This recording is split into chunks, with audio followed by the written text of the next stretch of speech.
বিসিসিৰ সচিব দেৱজিৎ লন শইকীয়াই সংবাদমেল সম্বোধন কৰি আৰু এই সংবাদমেলত উমা চেত্ৰী অসমলৈ অহা সন্দৰ্ভত আৰু উমা চেত্ৰী অসমলৈ অহাৰ পিছত ৰাজকীয় আদৰণি নজনোৱা বিষয়টো সন্দৰ্ভত সংবাদমেলত কিছু মন্তব্য কৰিছে।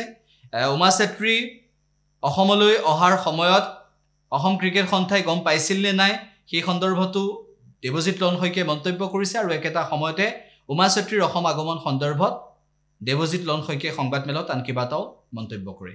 যদি চাই যেতিয়া আমাৰ এখন টুৰ্ণামেণ্ট শেষ হয় বা কোনোবা এখন মেচ শেষ হয় নেক্সট ডে বা উইদিন 48 আৱাৰ্ছ সবেই নিজৰ নিজৰ ঘৰলৈ গুচি যায়।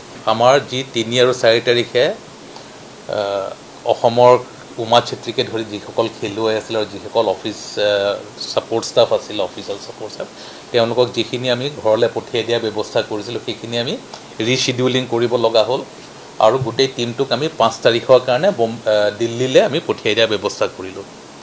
ইনিচিয়েলি সকলো খেলুৱৈৰে আমি শিডিউল ফ্লাইট অৰ্থাৎ কমাৰ্চিয়েল ফ্লাইটত ঘৰলৈ যোৱা টিকেট পৰ্যন্ত কৰি থোৱা আছিলে। সেইবিলাক সব কেঞ্চেল কৰি আমি বম্বেৰ পৰা দিল্লীলৈ এখন চাৰ্টাৰ্ড ফ্লাইট কৰি আমি 4 তাৰিখে পঠিয়ালোঁ আমাৰ খেলুৱৈসকলক। বম্বেলৈ আহিলে দিল্লীলৈ আহিলে আৰু দিল্লীত 2 ৰাতি থকাৰ কথা। 5 তাৰিখে প্ৰাইম মিনিষ্টাৰৰ প্ৰগ্ৰেমটো হোৱাৰ পিছত তেওঁলোকে নিজৰ নিজৰ ঘৰলৈ ঘূৰি যোৱাৰ কথা। 5 তাৰিখৰ এটা সময়ত আমালৈ আকৌ এটা ৰিকুৱেষ্ট আহিলে যে 6 তাৰিখে ভাৰতৰ মহামান্য ৰাষ্ট্ৰপতি ডাঙৰীয়ানী তেখেতেও লগ পাব বিচাৰিছে।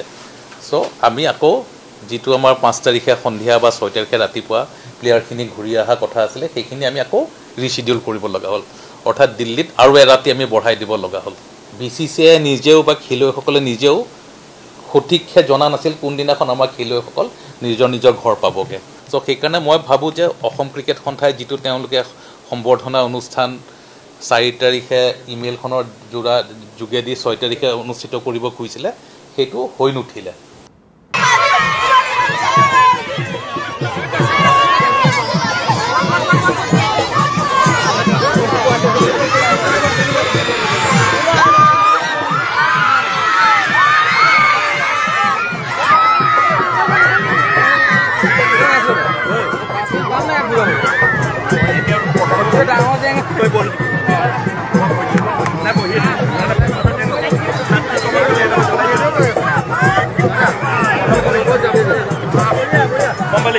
আমি সকলোকে অনুৰোধ